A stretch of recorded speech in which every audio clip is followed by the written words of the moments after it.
इधर श्री सुखदेव जी वर्णन करने लगे, कथा में समझाने लगे। उत्तरानंद राजा परिषद से कहने लगे, राजा परिषद, इधर रानी अटापर खड़ी अपनी नित्य प्रति रोज की तरह है, और इधर महाराज उत्तानपाद की इच्छा चली है काफी समय बाद की चलो आज मैं हिरण का शिकार करूंगा। और हिरण का शिकार करने के लिए भगवत प्रेमियों और राजा उत्तानपाद जंगल की तरफ चल दिए। अपनी सेना सरदारों को साथ में ले लिया, धनुष बाण हाथ में ले लिया, घोड़े पर सवार हो गए और जंगल के लिए प्रस्थान कर गए। आज जंगल में जैसे हिरण का शिकार करने के लिए और जैसे चले हैं राजा उत्तानपाद प्यारे भगवत प्रेमियों, और जैसे जंगल में पहुंचे तो एक हिरण दिखाई दे जाता है राजा उत्तानपाद।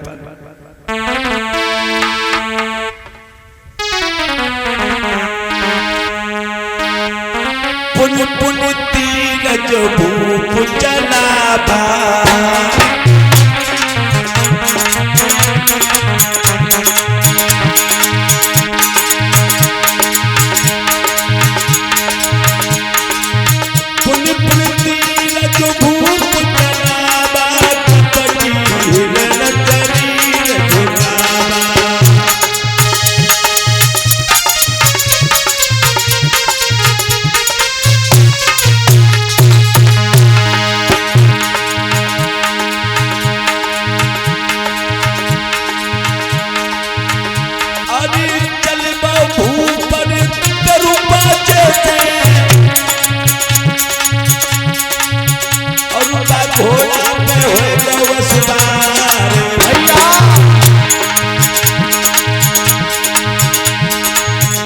सब पान चले हाथ राजा खेलन चलो शिकार।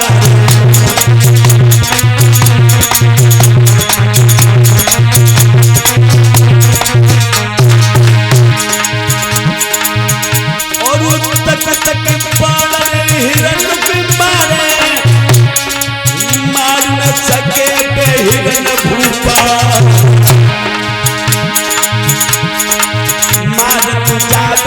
भागत जावे जंगल भीतर पहुंच गए जाए।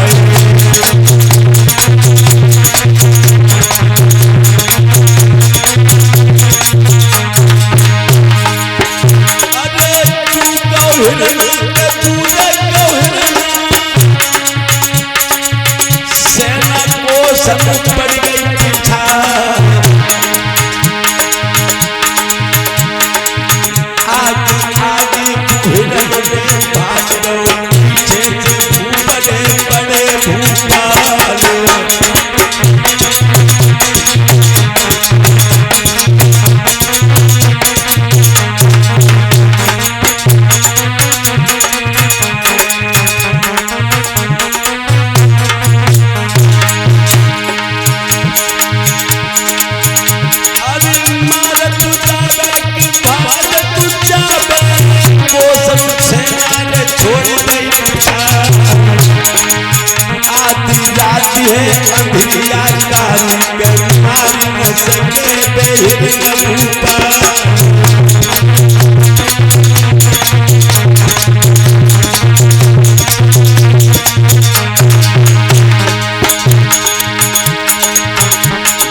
सोच रहो है आपस अवध जो आई मन में राजा सोच रहे।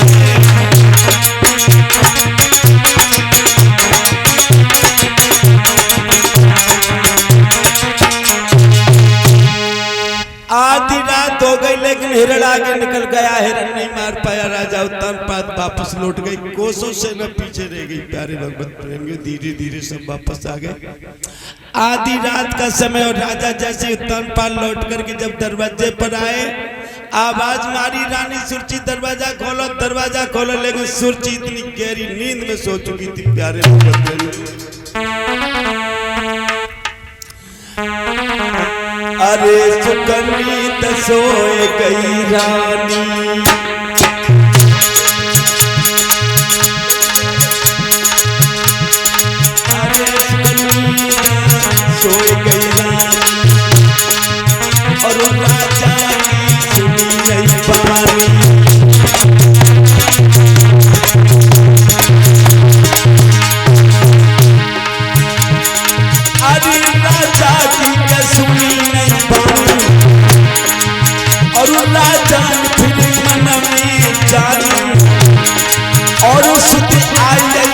सुनीति रानी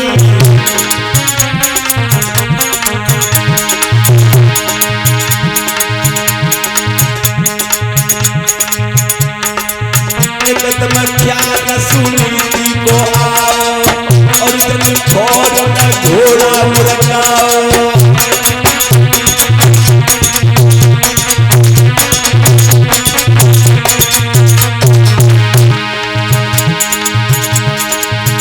लगी द्वार धूप जब आओ है, जब द्वार सुनीति के आओ है, आवाज लगाई जब ख्याल बड़ी को आओ है, घोड़ा फौरन मुड़काई जब याद सुनीति आई है।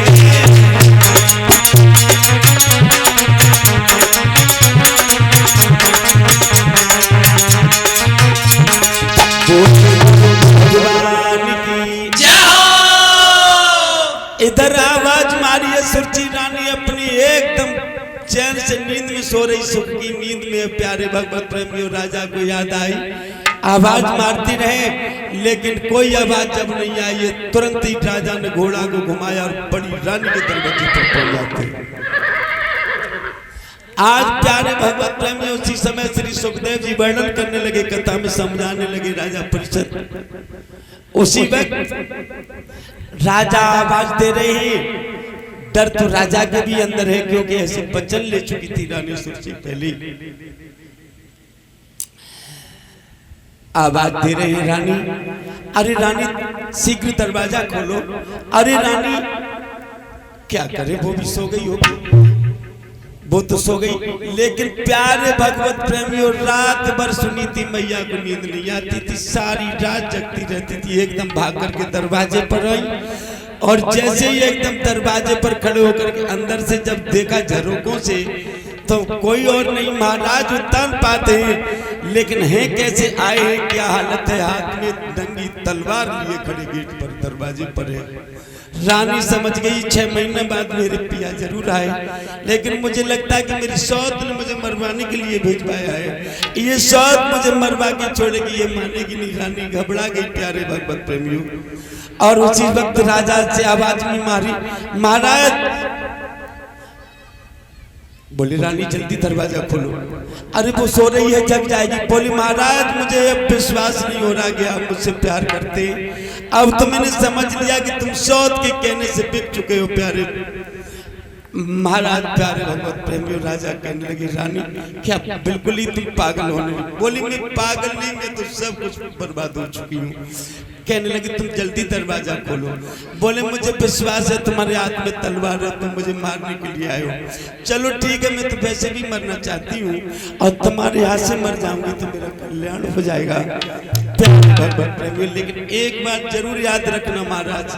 रानी को याद आ गई माता बहनों भगवत प्रेमी पुरानी, और कहने लगी पिया ये तो मैं जानती कि तुम मुझे आज मारने के लिए आए हो, और वैसे तुम कभी आए नहीं, मेरा हाल जानने के लिए आते 6 महीने हो गए तब से तो आप आए नहीं, लेकिन मैं दरवाजा खोले दे रही हूँ, तुम मुझे मार देना। रो गई रानी प्यारे भगवत प्रेमी। लेकिन वो वक्त जरूर याद रखना जो मंडप के नीचे आपने क्या मुझे वचन दिए थे प्यारे भगवत प्रेमी। रो गई रानी के एक दिन प्याऊ मोरो धरी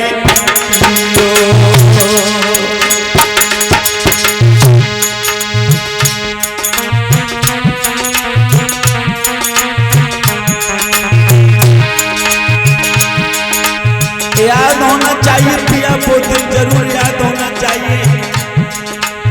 एक दिन प्यार मोरो करी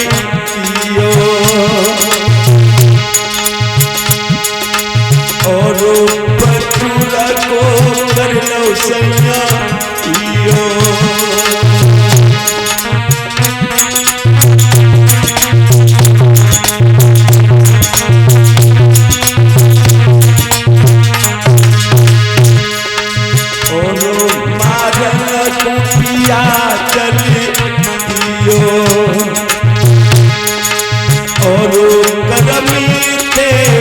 लगा ले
रानी ने फौरन दरवाजा खोल दिया। प्यारे भगवत प्रेमियों, कहने लगी मैं मर जाऊंगी, मेरा कल्याण हो जाएगा। प्यारे भगवत प्रेमियों, उसी समय जैसे दरवाजा रानी सुनीति ने खोला, प्यारे भगवत प्रेमियों, तुरंत राजा उत्तानपाद ने अपने सीने से लगा लिया रानी को। प्यारे भगवत प्रेमियों, खूब रानी रोई चिपट कर सीने से। राजा उत्तानपाद कहने लगी महाराज, क्या आप वो तो हो नहीं, पहले वाले नहीं, आप बिल्कुल बदल गए। आप मुझे इतना प्यार करते थे, एक पल भी नहीं आप मुझे छोड़ते थे पिया, लेकिन जब से सौता आंगन में आ गई तो उस दिन से तुमने मुझे बिल्कुल भुला दिया। राजा उत्तानपाद कहने लगे रानी, मेरी कोई गलती नहीं ना, मुझे कोई तुम दोष दे सकती हो। दोष गलती आपकी है, जबरदस्ती तुमने शादी कराई है रानी। मैंने तुम्हें पहले ही समझाया था, लेकिन तुम नहीं मानी रानी। प्यारे भगवत प्रेमियों, काफी समय हो गया, एकदम रानी को याद आई कि मैं बातें ही करती रहूंगी, लेकिन मैंने अपने पिया का कोई स्वागत नहीं कर पाया। प्यारे भगवत प्रेमियों, उसी समय हाथ में हाथ पकड़ा और एकदम छत के लिए लेकर के जीना से सीढ़ियों से चली रानी। बोलिए गोविंद भगवान की।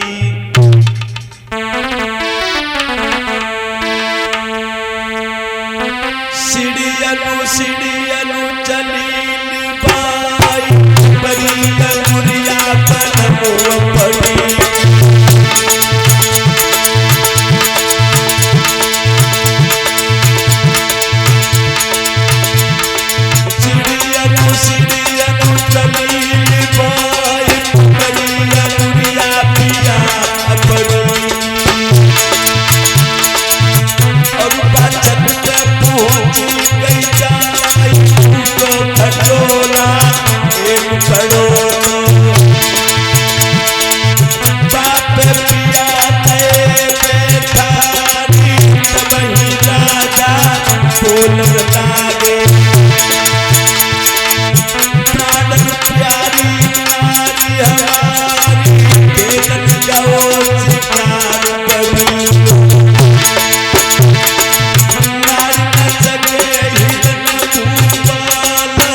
आज उसी समय प्यारे भगवत प्रेमी अटारी पर रानी चढ़ करके जिस समय पिया को लेकर के अटारी पर चढ़ा करके लेंगी भगवत प्रेमी, एक बासी रोटी जौगी रखी, महाराज को भूख लगी, रानी ने वही रोटी दे दी।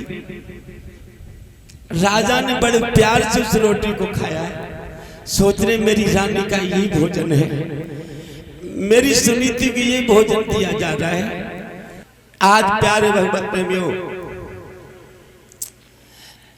अटारी पर छत पर राजा महाराज उत्तान पाते हैं, रानी सुनीति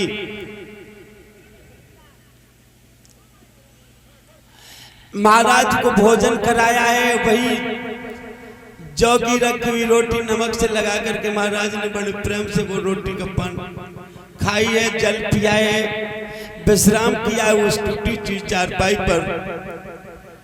धीरे धीरे धीरे धीरे सारी रात व्यतीत होने के लिए आ गई, 4 बजने के लिए रानी बड़ी प्रसन्न है कि आज हमारे महाराज कितने दिनों बाद आए। प्यारे भगवत प्रेमियों, बड़ा प्रेम से इधर से उधर, उधर से इधर, इधर से उधर, उधर से इधर, चारों तरफ घूम रही है पिया गई। प्यारे भगवत प्रेमियों, सारे दुख भूल गई वो रानी कि प्रेम मत माती पिया से चुपे स्वाति नार, और बार बार चूमती कंठ से लगाती है। 1 बज के 2 बजे 3 जब बजन लगे और 4 बजे रानी घड़ियाले पे झुझलाती है और बजमारी घड़ियाली तनिक आज मौन धार, और मुँह गरी न मारू वो गरीबी गिराती है। तब तक घड़ियाले ने घंटा बजा दिया, मुर्गा चिल्लाने लगे। प्यारे भगवत प्रेमियों, सवेरा हो गया।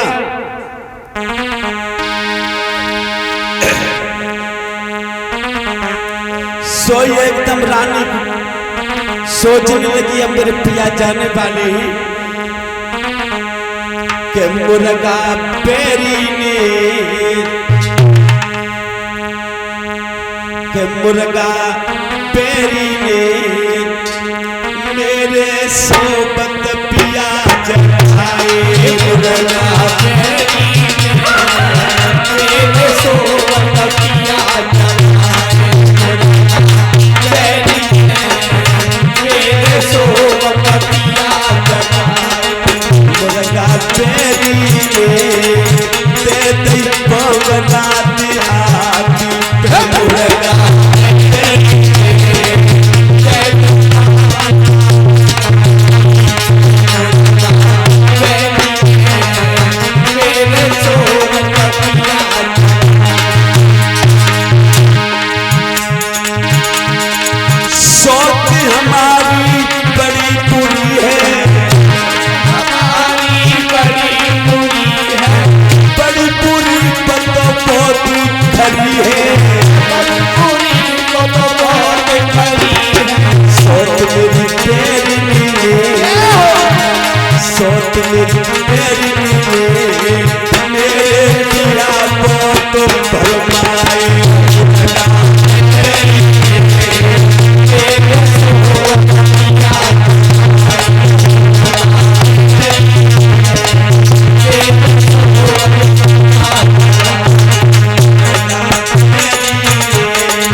समय प्यारे भगवत प्रेमियों, महाराज वहां से चले आए, सुरची के दरवाजे पर आए। जैसे सुरची के दरवाजे पर आए और जैसे ही मौसी ने देखा महाराज को, उसी वक्त दरवाजा खोल दिया है। राजा घबरा गए। भगवान एक पल भी लेट हो जाता तो गजब हो जाता। उसी वक्त राजा आए, उसी वक्त दरवाजा खोला। रानी ने महाराज को नीचे से ऊपर तक देखा, कहने लगी महाराज मैं क्या देख रही हूं? मुझे लगता आप सौत के महलों से आए हो। प्यारे भगवत प्रेमियों,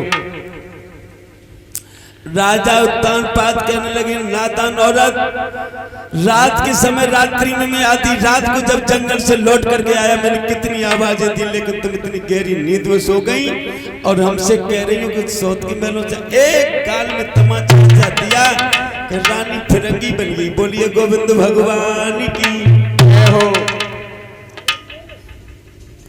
एकदम रानी ने गर्म पानी करो महाराज को सुरची ने और स्नान कराए। प्यारे भगवत प्रेमियों, भागवत में लिखा है यही थी रात सुहाग की और यही राग संपन्न, और इन्हीं कोख से पुत्र भाई कोई ध्रुव सरस उत्पन्न। बोलिए गोविंद भगवान की।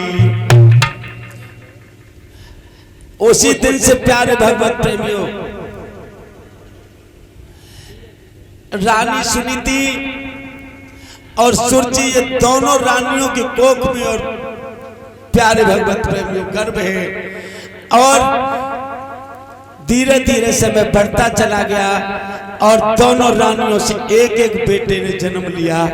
बड़ी रानी सुनीति की कोख से ध्रुव ने जन्म लिया और सुरची की कोख से उत्तम भैया ने जन्म लिया। भगवत प्रेमियों, सुंदर राजा उत्तानपाद के दो बालक हुए। प्यारे भगवत प्रेमियों, तो खुशियां बहुत है घर में। अब तो इतनी खुशियां हैं कि अब तो कीर्तन होने लगे भगवान के।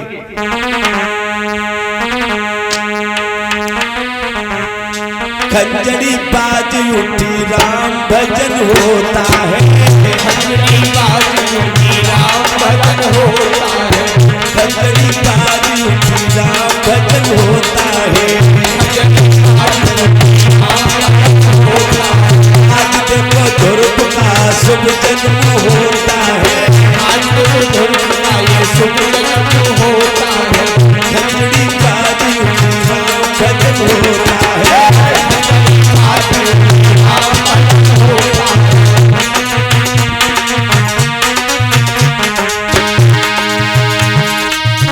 लोग कहते ही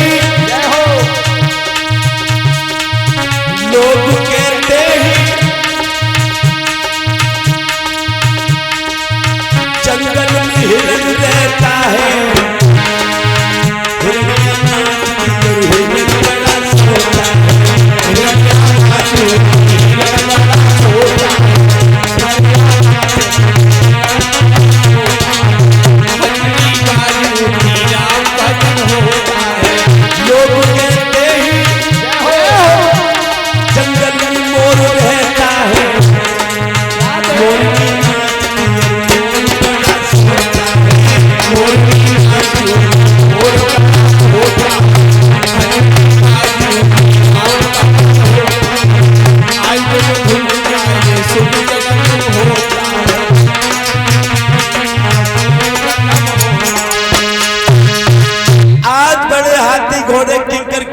दान दिया। राजा उत्तानपाद महाराज ने दो दो बेटों ने जन्म लिया है। प्यारे भगवत प्रेमियों, लेकिन जन्म जरूर लिया है, लेकिन उस जन्म लेने में अंतर था।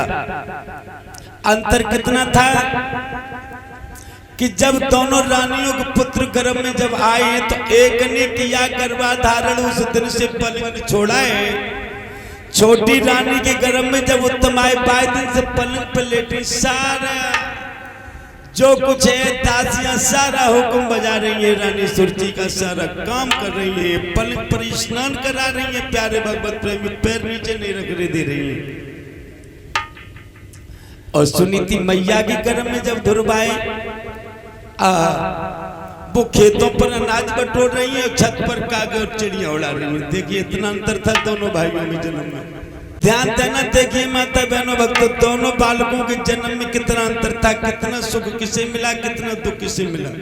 सुनीति मैया की किसी को चिंता ही नहीं, ध्रुव जन्म कोक में गर्भ है और सुरची मौसी की सारी व्यवस्था एकदम बिल्कुल क्लियर है, सारी व्यवस्था बना दी जाती है।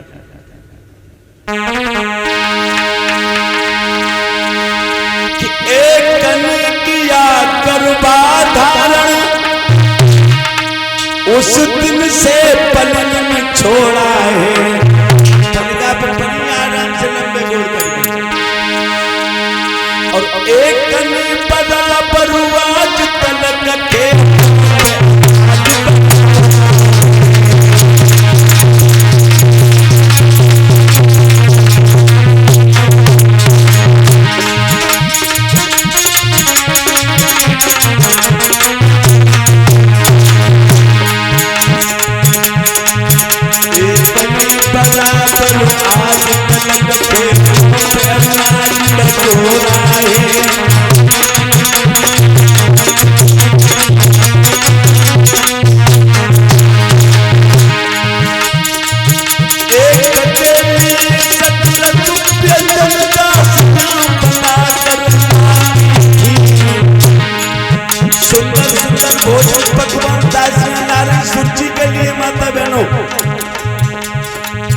एक के लिए चौकी रोटी संध्या तक मिलूंगी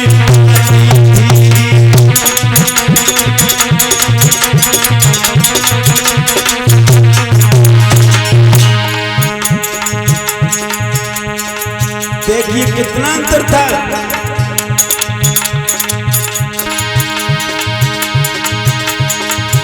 एक के लिए सकल दासियां बना कर लाती थी, और एक के लिए चौकी रोटी संध्या तक मिलूंगी आती थी।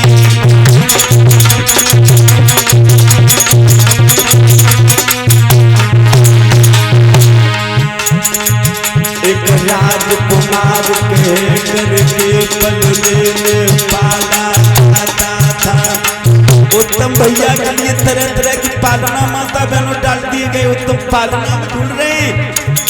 कितना अंतर दोनों भाइयों में। एक राजकुमार कहे करके पलनी में पाला जाता था, एक दुखिया पूत सुलाने को पत्तों पर फेंका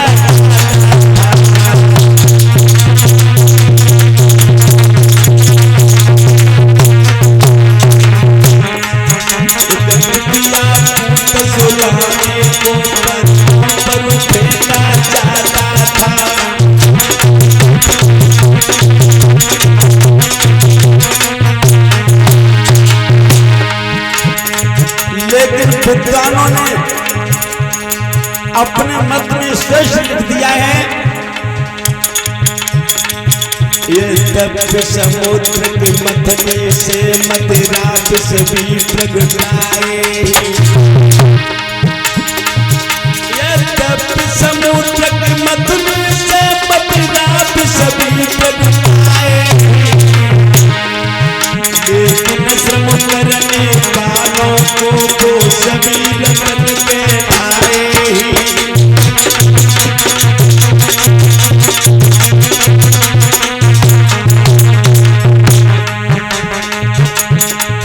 लेकिन श्रम करने वालों को सभी रतन के आए।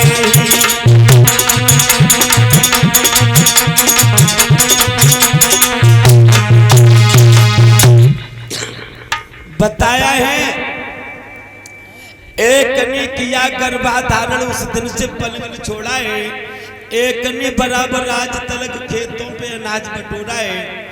एक राजकुमार कह करके पलने में पाला जाता था, और दुखिया पुत सुलाने को पत्तों पर फेंका जाता था। कहा जाता है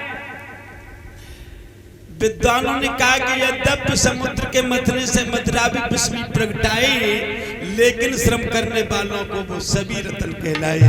राजा उत्तानपाद के लिए तो दोनों ही पुत्र बराबर थे। बोलिए गोविंद भगवान की। धीरे धीरे धीरे धीरे समय व्यतीत होता हुआ चला है कि तुलसी पक्षिन के पिए घटे सरतानी और दान करे धन ना घटे जो शायर रघुवीर। पक्षियों के पीने से कभी समुद्र नहीं खाली हो जाते और दान करने से कभी धन की कोठरी नहीं खाली हो जाती। माता बहनों भगवत प्रेमी,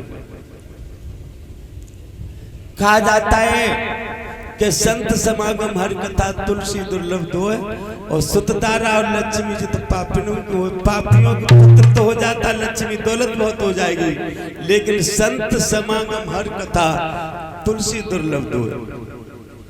सत्संग भगवान की कथा ये कहीं कहीं सुनने के लिए मिलेगी और दौलत और पुत्र तो पापियों के यहाँ भी मिल जाएंगे, लेकिन कथा कभी पापियों के यहाँ नहीं मिल सकती। बोलिए गोविंद भगवान की जय हो। आप बहुत ही बड़े सज्जन लोग हैं। सभी बहना माताओं को, अपने बुजुर्गों को मैं प्रणाम करता हूँ, सबको नमस्कार करता हूँ। बोलिए सतगुरुदेव भगवान की जय हो।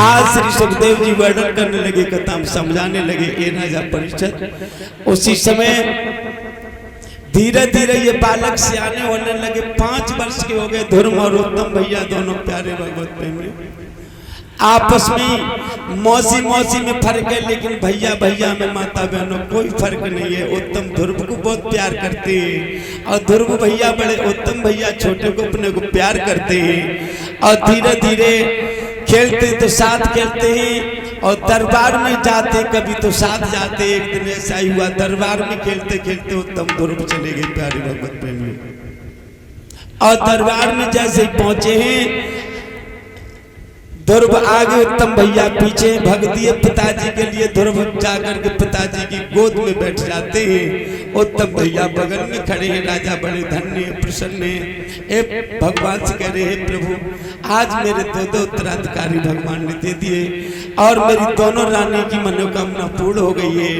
हे ईश्वर में धन्य हूँ। प्यारे भगवत प्रेमी उस जगह पर देवर्षि नारद बैठे हुए। जैसे ही नजर देवर्षि नारद की पड़ी ध्रुव के ऊपर, माता बहनों भक्तों वाह धन्य है, ध्रुव आज उसी महाराज की गोद में बैठा है। और प्यारे भगवत प्रेमी उसी समय चल दिए देवर्षि नारद बाबा नारद और मौसी के आंगन में पहुंच गए और जाकर के सुरची रानी को प्रणाम किया। महारानी सुरची की जय जयकार में देवर्षि नारद हूँ। आइए नारद आओ। नारद आसन दिया, नारद को बैठाला सुरची मौसी ने और सुनाओ कैसे हाल है बाबा नारद। नारद जी कहने लगे मेरे तो सब सही है, लेकिन सुरची तुम बताओ तुम्हारे हाल कैसे है। बोले बिल्कुल आपकी कृपा है, खूब बढ़िया है नारद बाबा। बोले आपकी बड़ी रानी के क्या हाल है। सुरची बोली कौन बड़ी रानी। बोले आपकी सौत सुनी थी। अरे बाबा नारद उसकी आप बात क्या करते, वो दासी से भी तो बदतर रह रही है। दासी भला घर में तो अच्छी लगती, उससे भी ज्यादा बेकार है। उसकी बात मेरे सामने मत किया करो।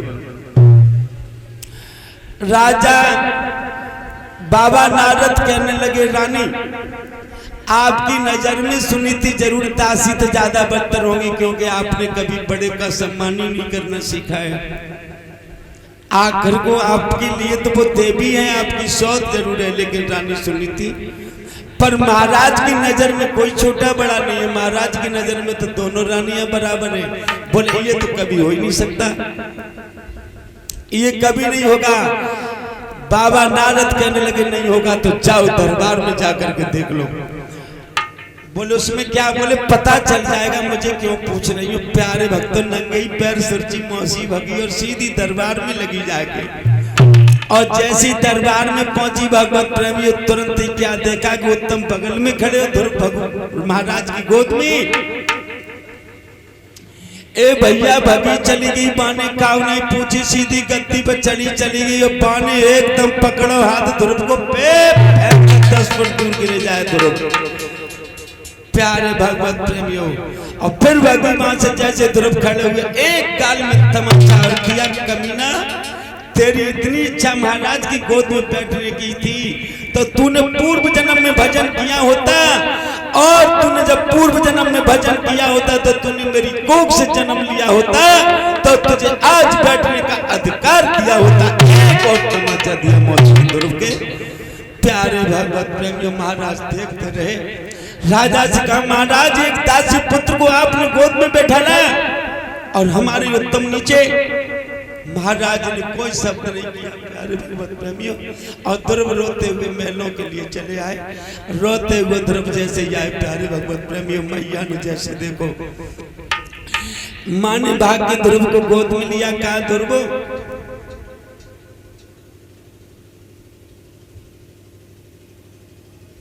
किसने तुझे मारा है? ध्रुव कहने लगे मैया मुझे और किसी ने नहीं मारा, मुझे मौसी ने मारा है। बोली क्यों, मौसी के घर क्यों गया? बोली मैं नहीं मौसी के घर गया, दरबार में गया था, दरबार में मौसी पहुंच गई, वही मारा। दरबार में चली गई, उसे शर्म नहीं लगी दरबार में?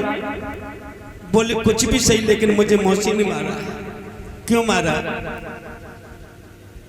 मैं पिताजी की गोद में मैया बैठ गया, बस ये कारण था, इसी बात से मुझे मारा है। बोले महाराज ने कुछ नहीं कहा। ए ध्रुव पहुंचती जा रही है, पूछती जा रही है, मैया पूरे नेत्र के आंसुओं को पहुंचा। बोले महाराज ने कुछ नहीं कहा। ध्रुव कहने लगी मैया जाई बात को मोह दुख भारी है कि पिताजी ने कोई बात नहीं कही और मौसी मुझे ताने देती रही और मारती रही कि बबुलानी मैया मोई गोद बैठा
तुम दोनों भैया और खेलन गए भैया। तुम दोनों भैया और खेलन गए भैया। अरे गद्दी पे बैठे महाराज भैया।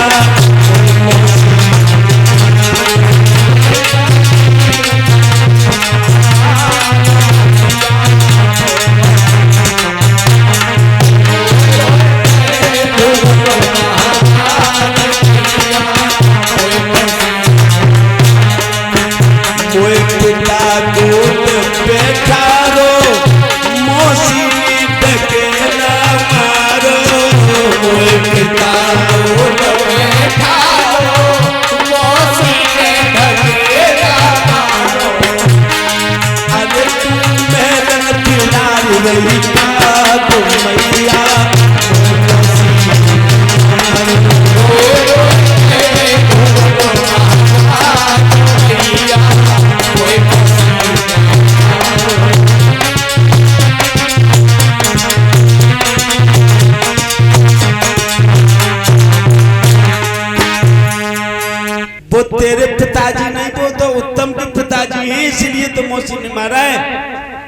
ध्रुव कहने लगी माँ क्या मेरे पिताजी वो नहीं है? बोली नहीं। ध्रुव कहने लगे माँ फिर मेरा पिता कौन है? माँ तो केवल परम पिता भगवान पे भरोसा करती थी। कहने लगी तेरा पिता तो भगवान है ध्रुव।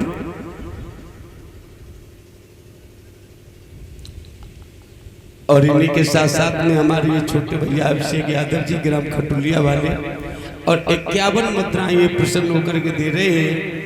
और फरमाश है आला की बिल्कुल सुनाऊंगा भैया को आला थोड़ी देर बाद। बोलिए गोविंद भगवान की। आज वर्णन करने लगे श्री सुखदेव जी, समझाने लगे कथा में रानी ने एकदम समझाया, किसी तरीके से झगड़ा न हो, अपने बेटे को समझाए। माँ कहने लगी पुत्र वो तेरे पिता नहीं है, तेरे पिता तो भगवान ही। बोले माँ क्या मेरे पिता भगवान ही? बोले हाँ।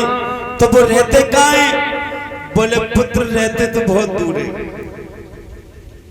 उनका कोई ठिकाना नहीं है कि कल यहाँ परसों वहां, आज यहाँ तो कल वहां। ए मैया इसीलिए मौसी ने मुझे मारा है। मेरे ये पिता नहीं, मेरे पिता भगवान है मैया, इसीलिए मौसी ने मारा। लेकिन मैया ये बता दे मेरे पिता, हमें भगवान मेरे पिता कैसे मिलेंगे? ए मैया एकदम पैर पकड़ लिए ध्रुव ने प्यारे भगवत प्रेमी और कहने लगे माँ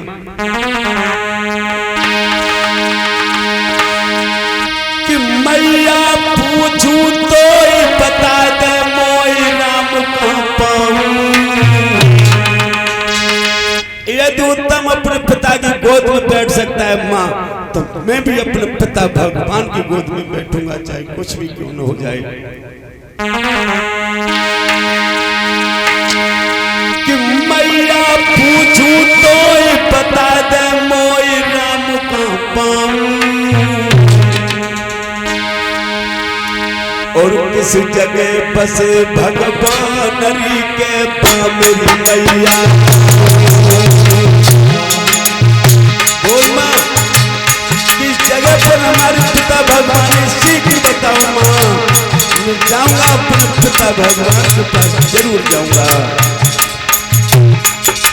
किस जगह बसे भगवान हरि के पाँव मेरी मैया जाऊं।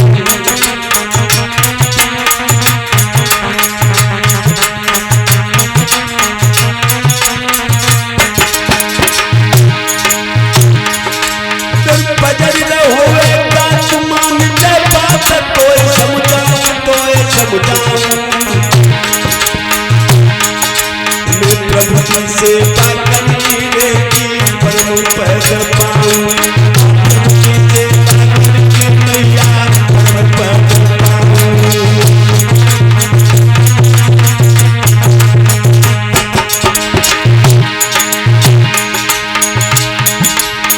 अरे परम पद पाऊं, परम पद पाऊं मेरी मैया पाऊं, प्रभु की सेवा करके मैया परम पद पाऊं, प्रभु की सेवा करके जननी परम पद पाऊं।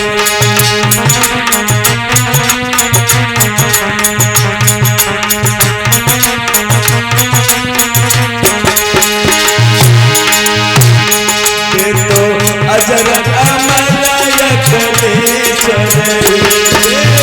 जगत के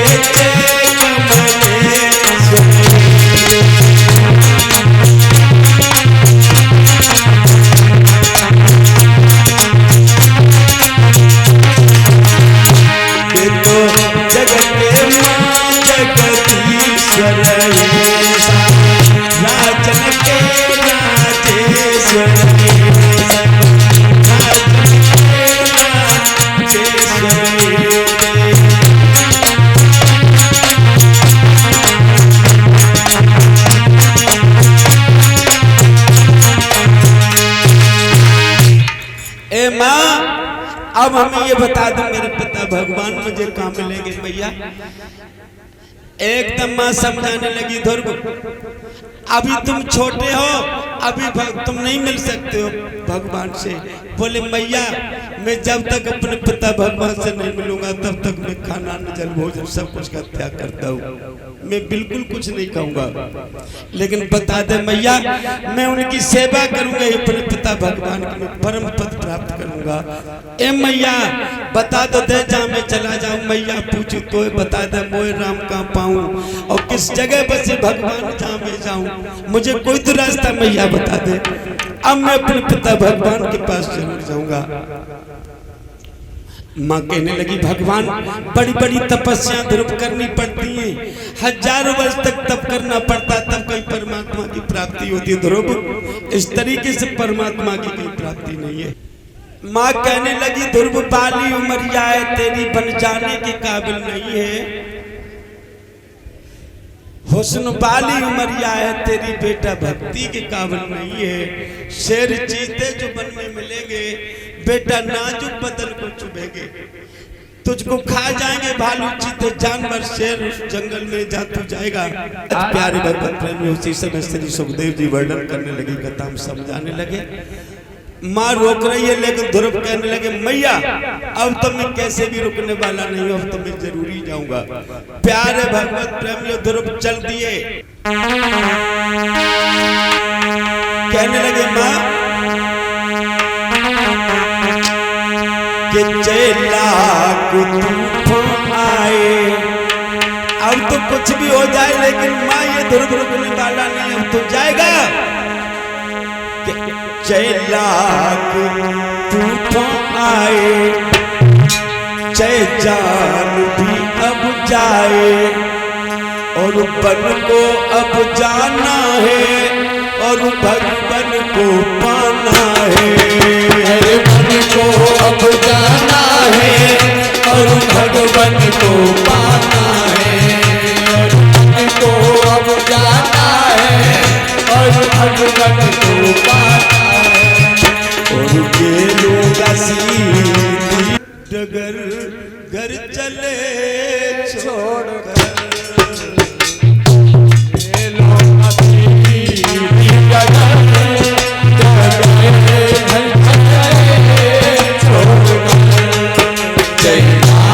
तूफान आए जय जान भी अब जाए और बन को अब जाना है और भगवान को पाना है। बन को अब जाना है और भगवान को पाना है। ये लूंगा सीधी डगर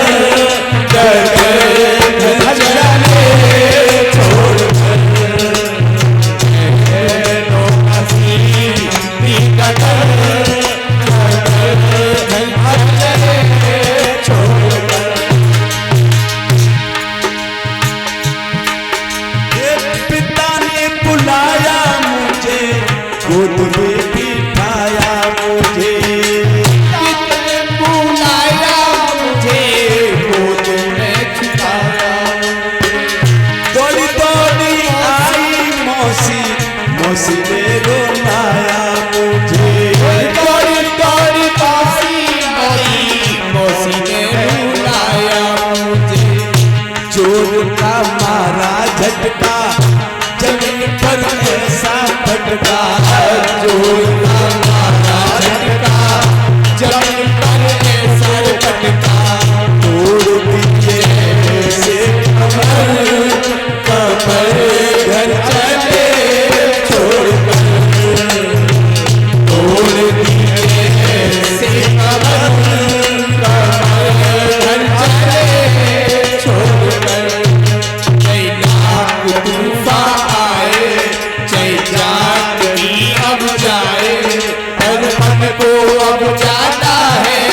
मौसी मार रही थी, मैं बार बार मौसी हाथ जोड़ रहा था, मैंने पैर पकड़ लिए, लेकिन मौसी ने मुझे नहीं छोड़ा। बार बार हाथ जोड़े पकड़े में पैर था, बार बार हाथ जोड़े पकड़े में पैर था। ऐसे मारा मैया मुझको जैसे कोई गैर था, ऐसे मारा मैया मुझको जैसे कोई गैर था। ऐसा मारा मैया मुझको जैसे कोई गैर था, ऐसा मारा मैया मुझको जैसे कोई गैर था। क्रोध में मौसी आई, दया नार लाई, क्रोध में मौसी आई, दया का हर लाई। क्रोध में मौसी आई, दया नार लाई, क्रोध में मौसी आई, दया का हर लाई। धोपे सारा सबर सबर घरते छोड़, धोपे सारा सबर सबर घरते छोड़। आग तूफान आए, चैतावनी अब जाए, और बन को अब जाना है, और भगवान को पाना है। और बन को अब जाना है, और भगवान को पाना है। मैं लूंगा सीधी डगर, डगर अगले छोड़कर। मैं लूंगा सीधी डगर, डगर अगले छोड़कर। एकदम कह दिया माँ अब मैं रुकने वाला नहीं, अब तो मैं अपने पिता भगवान के पास जा रहा हूं। ए मैया, इस मौसी के मैंने बार बार हाथ जोड़े, पैर पकड़े, बार बार हाथ जोड़े, पकड़े में पैर था, और ऐसे मारा मैया मुझको जैसे कोई गैर था।